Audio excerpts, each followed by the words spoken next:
Okay, I am very happy to receive you here. I am Ibrahim Mbalo, the site attendant at Fortbullen. Welcome to this fort. It's called Fortbullen. Fortbullen was found in 1826 by the British. It was named after a commander called Charles Bullen. That's why the fort is named Fortbullen. But this fort was not built to keep slaves. The fort is an anti-slave fort. It was built just to stop the slave trade.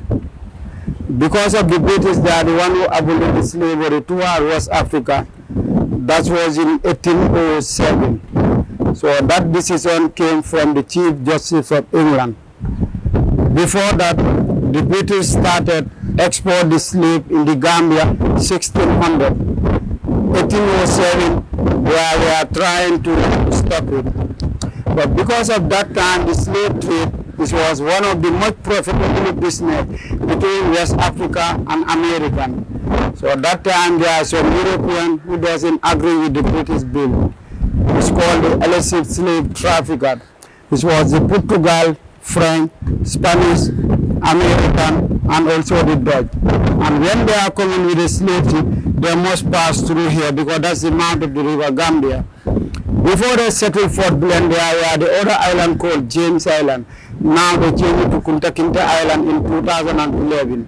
So James Island fort was found in 1456. It was purposely built to keep slaves. For that time, when they get any slave from this country, they take them to the island called James Island. But that time, the British Royal Navy, they are very powerful Navy. So they're working hard to stop the slave trade. But James Island is a less strategic point. So one of the British captains was called Alexander Grant. Then he told them Banning Island at the mouth of the river Gambia is the most strategic place to locate a fort and to stop slaves coming to the river. So later James Island was stopped 1815. So 1816 they found Banjul because the occupation of Banjul was born out of the British war against the slave trade. So when they found the capital 1816, they built a 6 cannon at the State House. Cannon means this gun you have seen outside. So there are 6 at the State House. So they call them 6-gun battery. So at that time, those cannon they were using just to intercept the slave trafficker. But what they want cannot be possible because the range of the cannon ball means the bullet. When they fire from Banjul to control the river mouth, the ball will only reach half of the mile sea. When you will see the enemy, they will easily come close to the smart bank, escape with their slaves. This is why Fortbullen was built. So later you will see the gun, they will complement both sides of the river mouth. Without this 2 military position, the British cannot stop slave in the Gambia. There are many forts in the West African countries, but Fortbullen is the only one in West Africa built by the British to free the slave. America, the trade of slaves was in 1865, but Gambia was after building the 2 military positions. The total number of slaves taken to whole West Africa, what they estimate, is between 10 to 15 million slaves. It will be more than that. That is just an estimation. So the annual number was 20,000. After the American, they get it slave through the Spanish. But the slave trade in Gambia is over 400 years. The Portugal, they started here 1456. So the British started here 1600.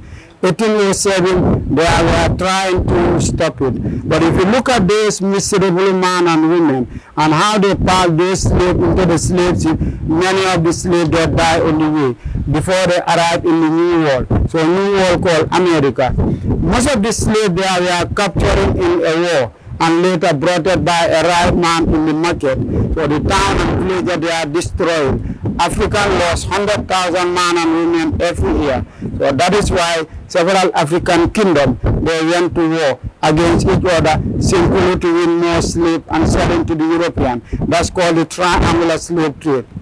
When the European came to Europe, they bring a European good. That's gunpowder, clothes, mirror, wine, exchange with a human being. So that human being take it to America. From there, they get their plantation, sugar, tobacco. They take it back to their own country. The slave trader keeping the slave always fasting. while they are waiting the slave ship, they are put them in a danger, because in their costume, no light or little light, little food or little water, just to keep them alive. So when the slave ship arrived, the slave, now they are parking the slave near speed, because they park them like a sardine. So 1,000 of slaves, they die on the way. If you die or if you sick, they throw you from the water. Because in the earlier days, the slaves, they have no right. They are belonging to their master. So they are just like a domestic animal. You can kill your slave. Anything you want to do for a slave, you can do it. The Portugal traders came to Africa to get slaves, take it back to their own country for their domestic work, because that time they found the man and women in Africa, they are very strong, and the red Indian in America, they are not enough strong to undertake it such hard work. So when the European need a slave to America, they choose the people from Africa. There was a war here in 1831 that's called Bara War between England and the local people here, because the king of Bara was called Brunei Sonko. So Brunei Sonko was crowned king 1823. So 1823, the British asked him permit to build the fort, and it was a one-seated mile, because it's a street of land. They will pay him about $400. But Brunei was refusing that when the British build the fort, they will fight against him. So Brunei attacked the British. The British, they fled to Senegal in Gore Island and Freetown in Sierra Leone. So when they came back, they came with a contingent with heavy weapons. So when they came back, Brunei was arresting and asking that you will be free. But this seated mile, you have to sign it. So Brunei signed the seated mile in 1832. Then they continued to build the fort. Islam came here very lately. Before there was a jihad war. During the Soninke Marabo war, Fortbullen was served as a camp for refugees. First time 20 soldiers was manning the fort during the Muslim attack. Esau is the next village. Esau was a former capital of North Bank. So the British, they had some 230 soldiers. But that time there was some building outside. World War II was 1939 to 1945. Fortbullen is renovated again by the British Army. If you look at Senegal, it's surrounded this country by three sides except the river. So the government of France, that's called Vichy. So during the World War II, some German with the French, they fight against the British. The British came here, they modified some of the guns. You see, this one is a new one, that's called anti-aircraft gun for the plane, with ammunition magazine where they normally keep their weapon. In case of when France want to attack Senegal, they will also respond. But afterward, there is no fighting. They just modify the place in case of any attack.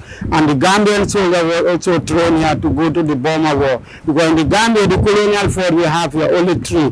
Fortbullen is the only one they built to stop slavery, because Fortbullen is a very good location. It's a strategic location. Banning to Fortbullen is the mouth of the river Gambia. This is the Atlantic Ocean. So that's Kunta Kinte Island. So when the British want to stop slavery, they stop that island. They build Banning base here, how they close the road. The other one is called Fort Jane. Now they changed it to Kunta Kinte Island in 2011. That one was built to keep slaves. There is another fort in Banning with different with the cannon at the State House. That one is called Fort Level. So Fort Level was built 1831 because of the Bara war here. The British, they built that fort to fight with the king. So the British, when they captured the slave, all the slaves they bring them here. Later they send them in Freetown. They will have their new settlement. So inside the fort, the structure, this four corner is called bastion, where they normally mount their cannon. But during the World War II, the British, they modified this one. It's an anti-aircraft with the other gun. Every hole you are seeing here is a place where the soldiers used to stand with their gun. That's called the observation hole. Because if you stand there with your gun, you can see your enemy. It will be difficult for the enemy to see you. So when they shoot, the bullet cannot penetrate the stone. Because the original stone was built Fortbullen, that's called laterite stone. So all the stone they collected, there is an island called Dog Island. If I told you are going to Kunta Kinte Island with a small boat, on your left-hand side you see Dog Island. So this was plastered by the former government, and we want to remove the plaster because a monument you don't have to plaster. If you plaster, you are destroying the image of the site. So we want to remove all the plastering and leave the original structure. Okay, that was the assembly. After the assembly, there is a well. After the well, there is a two-pole. It's called Union Jack flagpole. It's a British flagpole. This tower light, as you have seen, is called the navigation light. Navigation light is a signal light for the ship, because any ships are coming from the mouth of the river Gambia at night. When they see the red light, they will know that the place is a danger place. But this one is a new one. It's belongs to the Gambia Port authority. After the lighthouse, you have officer's kitchen. After the officer's kitchen, you have the main gate, because they built this fort to control the river mouth. This gate was used later. After the main gate, you have guard room. So after the guard room, you have officer's quarter, where the officers used to stay. There is another building behind the officer's quarter that was also an ammunition store, just like this one, but that one is the original one. This is modified during the Second World War. Another building is outside. The building was found there during the Second World War. That was the Travelers Commissioner South. When the governor is traveling to North Bank, is normally spend the night there. But this is come to UNESCO. UNESCO means United Nations Education, Scientific and Cultural Organization. Now the building has been renovated for the rent to December. This museum was also opened here 2013 by the British High Commissioner. Inside the museum is not tangible. Tangible means something you feel. Don't touch anything. A museum is a self-explanation, but for me, I will guide you there. The museum, they are divided into 3 sections. The first section is the museum. You have the triangular slave trade and people who fight against the slavery. And the 3 politicians fighting for abolition of the slavery was William Wilberforce, Thomas Clarkson, Graham Wallison. The next section, you have the kingship in Nyame. Nyame kings and queen was Jammeh, Mani, and Sonko. Then the statue of Brunei, Sonko is there. Then the last section, you have geography and culture. So it was just a brief explanation. Now you can get to the museum. Stone circles here, Kerbach, and of course you have them in other parts of Gambia and in Senegal. So really when you say stone circle, you almost mean everything. Yeah, because they are so widespread. But we chose Wasu here and in Nyanja Kerbach. But almost all along the North Bank. In fact, every day somebody comes to the office, you know, in my village we have stones. I say yes, you know. So, but we just chose this site and Kerbach. You know, to represent, I mean, the entire, I mean, you know, presence of the megalithic sites in the Gambia. You know, Senegal also, they chose 2 sites. So we went together, Senegal and Gambia, to UNESCO to have this site, you know, recognized. Now what does that mean? And this is where economics, you know, start getting interesting. Now when you say UNESCO heritage site, it means that the site had been sort of, you know, peer reviewed. Because every year, you know, thousands of heritage sites in the world, they apply to UNESCO. You know, in Paris, UNESCO is a branch of the UN for education, science, and culture. So sometimes the process takes about 7 years. They come, they measure, they ask questions, do research, you know, whether it's authentic, you know, the integrity of the site, you know. So really, well, it took us 7 years. Now and then it's rejected, you try again. Just as you are doing your paper, the term paper, you know, the lecturer will write, you know, sending back comments and so on. So in 2006, finally, we had it. Now it means that it's protected by international law. Okay? So that there are certain things here for us to do. Every aspect, UNESCO has to sign off. Even this billboard you see, the writing, the size of the lettering, everything. Somebody in Paris had to, you know, give approval. Okay. Just now the spear and the dial or the, you know, under, you know, things like that. So the idea was this will have been very deep, 20-30 meters. They will cover. Okay. And then maybe when this one's father dies, they dig and put the father on top. So that's why really, I mean, there is like a layered burial. Somebody buried here, somebody here, somebody here, somebody here, up to the surface. Okay?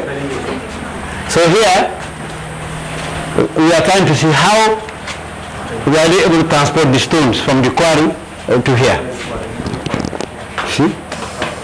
Maybe on rollers. You see rollers. Here they are doing rollers. Everybody will see. Here they are really doing art. You see, they are strong people. And somebody also wrote, and even I wrote about that also. How was this labor mobilized? It must have been like maybe like a dictator. Like a king whom the people fear.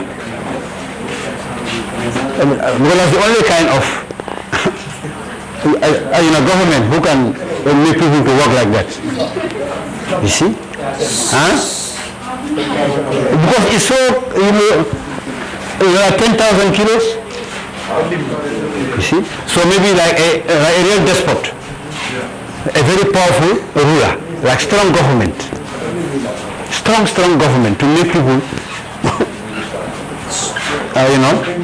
So and those are the things we hypothesize on. That strong government, be able to tell, to mobilize this kind of effort. It's not a ruler who will say, I do this and everybody goes to sleep. You see? Like not a week. Okay? Well, you can you'll do with Islamic. Yes, so he'll explain to you, but I just wanted to bring your attention, this artworks, yes. So can we go to where the quarry is? Yes. I'll take it there myself. Okay. I'll take it to the quarry. In the 5th century, the Arabs crossed the Mediterranean to conquer Egypt.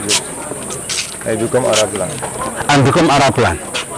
Yeah. But they have their writers, their archaeologists, historians, anthropologists, economists who come together and say, this Egyptian civilization. You see my point? Yeah. That's very appropriate. Yes. So here also, we are doing so much writing and research on this part. One, to give it an African character. Two, to give it a Gambian significance. You see my point? You see, I mentioned this idea of strong government. How can you mobilize a labor like this? It's not a ruler who will, be sleeping and then people wake up. No, it's a ruler who, when you see it, you must. Yeah, this is real difficult work, and who maybe thousands died to cut the stones and carry. Maybe they broke on their heads and they die, or they crush them. 10,000 meters. Does it mean that when they 10,000 kilograms? They were when they were right now, if you want to do it. Right now? And I will see. I will see the holes they cut it from. Yes. Can you go now? Let's go. To the quarry. I'll go to the quarry.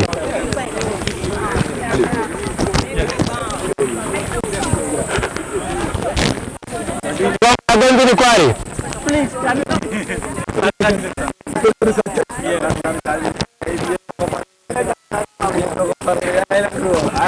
if they want, then they dress it. The white stones, as you can see, they are not rough, Yeah. So you need their address, meaning, they make them to be smooth. Then this one, I must have broken, when they left it here. But the idea was, they would have cut it and now move it to the site, to be erected. You see? And all this you see are remnants. You see? So can we try to lift it and see? Good. Don't try lift it.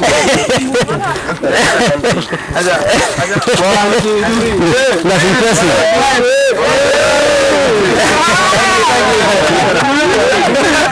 But from our own research, from the archaeological research we did, really, so many people would have died. Workers. Yeah. From fatigue, from overwork, or maybe the stone can fall onto somebody's accident. So so many people. Yeah. Then also we confirm a brook somewhere. This one brook. I could not be. So I like a quarry. You see? There must have been also a remnant. Because you see, this side was very nice, then suddenly I'm so, suddenly, maybe it dropped, maybe this one also dropped, and then, I mean, they abandoned it. Correct. No. And you know, these stones, and this is laterite. Huh? This is the one that they used to build the roads now. Huh? That's why, in fact, I mean, we drive people. As soon as people want to come with their horse carts to dig stone for their concrete. That's why we use this guy to drive them. And because we don't want people to tamper. And because this is also a UNESCO protected site. You see? But I mean, they will. So this was the source of the stones. And you can see they broke.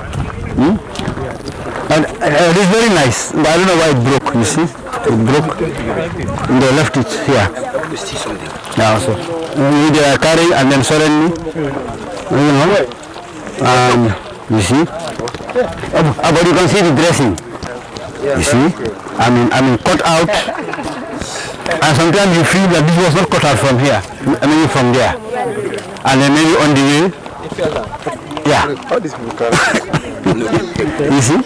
As already the quarry has a lot of evidence of the civilization and the technology. You see? Also to go around and see those. Yeah. Yes. And then if I could recall, like I bring the one come this way, yes? Like they have a symbol of what they mean. Only people can highlight. Yes. For us. Yes. It will go. Okay. You see?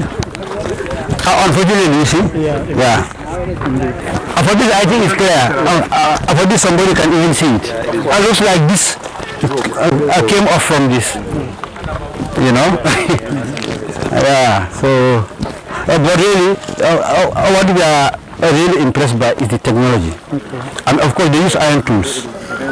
Yeah, because you can use iron to cut the stone. You see? So the technology was very high. And of course power, labor. And the labor part is really interesting. Yeah, because it's not a joke. We call it a tumulus. T-U-M-U-L-U-S. Okay? And now it is here that we find the grave. Here. Yeah, I mean the burials are here. So the burial is in the center, and then the stone goes around it. The thing is that are they the one that put the stones here, or yes, put the stones here? Like no, these are locals who come. They do their prayers and they put stone, because they tell them that if you do it, if you go to Stone Circle, you do it. You have a you have something. As it's a local belief. Okay. Yes, you have husband or visa or something. Yeah. Okay. Good. My question is, when you were exploring, digging, you find out that the layers themselves, they are of different patterns. Yes. And then, like for instance, the possessions, where are they more? Were they under? Because you said strangely, yes. The bodies were yes. Some bodies are full adult. Some full adult. Some are baby. Yes. Like that we know depending on the size of the skull. These skulls we saw over 80 so far. Wow. Just here. They saw over 80 years. Yeah. Yes, and who knows? Because also we don't want them to dig everywhere. Yeah. So here, I brought it here because this was the stone. This is the only place we allow them to dig. So far, what they have taken photos of is close to 80 skulls. Yeah. Some baby, some full adult. Pots. Particularly spearhead. I'm sure the stick has, decomposed. But the spearhead, the iron heads, we saw so many. maybe. So many. Bangles also, something like a bangle. I want to know how long have they been doing it? That's a good question.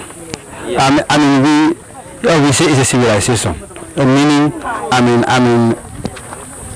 if we say 1,500 to 1,000 years, so we want to say at least there was a period of 500 years when they were doing these burials. Oh, perhaps I may think that. Yeah, a period of 500 years. This may be like starting from 1,005, then at the year, 1,000, it disappeared. And maybe some say a flood came and killed everybody. So that civilization ended. That's what I was saying. Yeah. So if you like that, you can kill it. And there's one book also which says that a flood came and just, I mean, erased the entire civilization. Did not have happened. Yes. Yes. Good evening, everyone.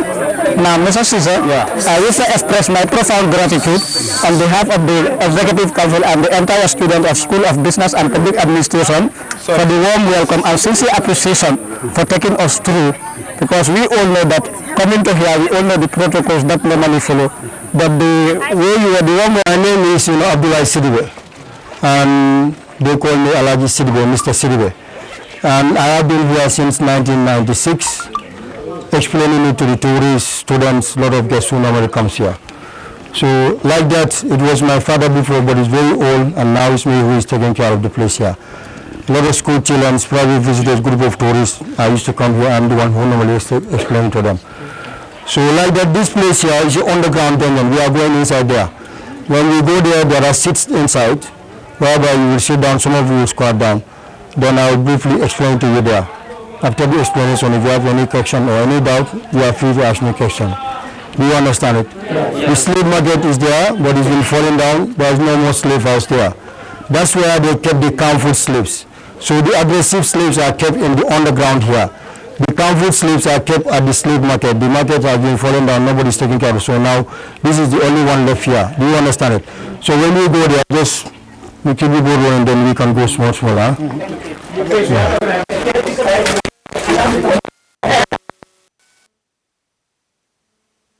Has fall down, and now they put another one as a monument. And this was done by the Pisco volunteers and with the town committee members here. So if you run to that tree, you hook this tree or you touch it, they brand you. You put this iron brass inside the fire. When it's very, very hot, they stamp it on your body like a tattoo, like they used to do with cows. So they will brand mark you, and they register your name. When they show you again with the brandy mark, they will no more catch you to put you here again. It means that you are free but not completely free. You are going to work with them to go and catch other black people, then bring them here, or take dead bodies here, pick them up, throw them at the river for the fishes and the crocodiles. Because black to black, they can be able to maintain each other, to untie the slave from the underground here to the slave market for ship to transport them. So when they are taking them to they are upstairs drinking alcohol, laughing at them. They said if you can run to the tree, they have the guns and dogs. They chase them, the dogs chase them, or sometimes they shoot them. So it's like a sort of a game. Maybe one or none of them will be escaped to that tree. But if you reach there, they brand you. So this is 16th and 17th centuries, and stop at 1807. The last abolition, 1823, when they lastly abolished it. The first people was the Arab people, was the Berbers who first came, wanted to stop bring the Islam, but they didn't bring that. They were also making people here as slaves. They transport our people to the European. They sell them there. The European before, they don't realize to come to West Africa here. They were going to India to catch the Indian people. So the Indians were not very much strong, the Red Indians. So the Red Indians, some of them get sick and some of them get died. So there was a Spanish man called Bishop La Cascas. This man went to the European. He's in the history book. He went to the European and tell them that before you buy the slave from the Arab people or you go to India, it's better you come to West Africa here by your own self. That's how the Portuguese come, the French, the English, Netherlander, all of them, they come. That is the transatlantic slave trade. So when they also came, they also make our own people here, they are making some kind of slavery. But our people, how to do the slavery, it's not like this way, to put them in the underground here, to torture them, to beat them up. Our people were doing this thing even now, like some of the Sarakulis, some of the Mandingos, we have it like Jonkunda, Forayakunda. For example, you have a naming ceremony, you call your uncle's children to come and work for you and do some domestic job. After doing this job, you might give them clothes, some food, and some money. This is what they do. So by then, our people were soninkies and they were drinking alcohol, palm wine. When the Europeans come, they bring the spiritual wine, brandy, whiskey, rum. And because of tribalism, the kings are not educated. They mix them together, they divide and rule them. So the kingdoms will fight each other. The largest kingdom who won the small kingdom will try to take the small kingdom people, then give it to the European. Then the European will not give them money. So that's how they fool them. They take our raw materials here like golds, diamond, metal, bronze, and this is, they take all of that from them here and they take it to Europe and they manufacture it and they brought it back again. They make it like a mirror and spoons, knife, glasses, gunpowder, sugar, salt. So when they bring the mirrors, the kings will make on their traditional dressing, and the kings have never looked at themselves with the mirror. So when they saw themselves with the mirror, they became proud of that. So they give them a lot of mirrors and spoons and knives and glasses. And just like barter, because our people were doing barter system. So before they were not using money, they were doing like, you have rice, I have granite, I give you rice, you give me granite, or you have a cup of rice, you take it to the shop, they give you candy for sardine. So also they were using the cowrie cells, the cells at the beach. People use it as a good luck juju. This cowrie, so they say that if you have that 350 or 500, they can let you to free one slaves. But for you to have this cowrie cell, it's not easy. This is from the sea. So that's why they tax them, they fool them, they exchange through that, through giving them this material, and they get most of these slaves. That's how they get some of them. But some of them, they cut them in the bush. Like, they circumcise our young children. People before, they don't take them to school to have respect to the big heroes, no. But they circumcise them, they take them in the bush for 2 months or 3 months. And while they're in the bush, before coming out of that circumcision, they will tell them to go and hunt an animal like a bat or a wild animal. You catch this animal without killing it, without wounding it wisely. So if you are catching those animals, the white people know that there are circumcised children in the bush. So they also go there with their traps, with net, with dogs. That's how they catch people like Kunta Kinte. And this is an island here. Fuladu is here, Nyami is here. They catch them there and they bring them here because it's an island. People those days cannot swim. That's why they kept the slaves here. That's why even now we have a prison here. We have 3 prisons in the Gambia here. My 2 Jews, 1 here. This prison here more dangerous because you do it hard labor, go to the firewood, granite field, rice field, all this you do it here. And because it's an island, people from Senegal, Guinea, they do water and they bring them here. So from this island here is called Fort George. Why they call here Fort George? After the abolition of the slavery, here was a military base. That's why they call here Fort George. From Fort George here, the ship will take them to James Island, that is in the Gambia here. From James Island to Gore Island, Senegal, from Gore to other African countries, Sierra Leone, Liberia, and then they will take most of them to South America, Baltimore, Caribbean, like a triangular slave trade. West Africa here, Europe and America. Most of them die on the way going where the ship is taking them. According to history, they said about 10 to 15 million slaves have been taken from West Africa here to Europe and America. Estimately, some say it's even more than that, 20 million or 30 million, because some slaves die here and some slaves die on the way going, and they throw them in the river for the sharks, crocodiles. So those who die on the way going, they don't count that. They said estimately 10 to 15 million slaves.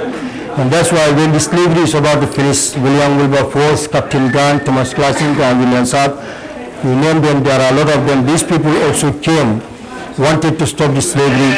Also, they want to bring the Christianity. These are missionaries people.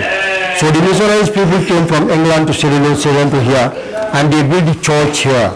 And this church they built here, this is the oldest church in the Sub-Sahara here in West Africa by the mission people. The one in San Albreda, that one is San Domingo. San Domingo is the first Catholic church.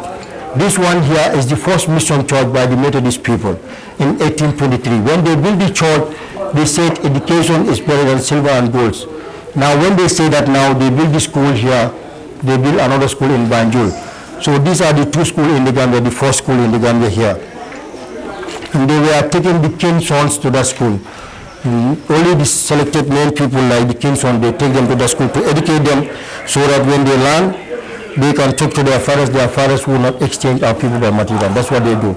Now people of the government who are going to the school, almost 500 students are there. Like that they were doing it, you understand? So but Amadou High School is the first school in the Gambia here, so like that after Boys High School, now they changed it to Gambia High School. But this one, there are hot houses there before. So why this thing also, like when they came, the founders of here was Janjangbureh. They came from Nyani, that is the North Bank. These are the twin brothers. They used to come here and do the farming, and they were doing palm wine tapping. When they realized the farming system, but Janjangbureh, they are local people, so from Nyani end to here, they are the founders of here. So they named this town after those people named Janjangbureh. So it's very confusing, it's like that, you understand? So it's a long history. If I want to explain this thing, we'll be here till cars come down. Very tired, you know. If not, I'll explain. You know, I'm losing energy here. I'm fasting, you know. So You see here.